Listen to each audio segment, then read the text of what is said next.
I think it's an interesting one, Jamie. When you said cold calling is dead, we had a sales enthusiast, if I can call him that, on the podcast, and I'm going to quote it wrong. And being honest, I don't really care, but I think he said something like the first time somebody said cold calling is dead was in the 1920s or something like that. Do you know the exact year, Zach?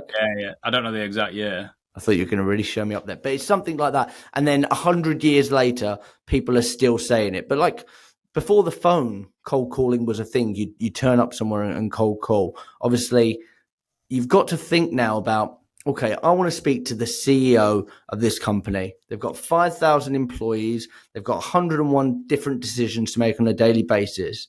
How many emails do you think they receive? Could be hundreds, could be thousands. How many cold calls do you think that they receive? You'd be very surprised. Sometimes when we speak to CEOs or decision makers, they're like, oh, I never get cold calls. And why is that? Because a lot of people aren't taught the right way to do it. And if you're not taught the right way to do it, if you don't have a structure in place, you're probably not going to have the evidence that it works or the confidence to do it. So why are you going to start practicing? When you start cold calling, you're meant to be rubbish. The same way when you start riding a bike, you're meant to really, really suck at it. You're meant to fail.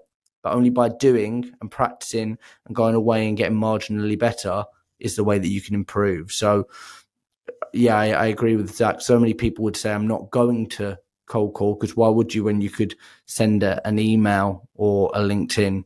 I think they're probably the weapons of choice in today's climate.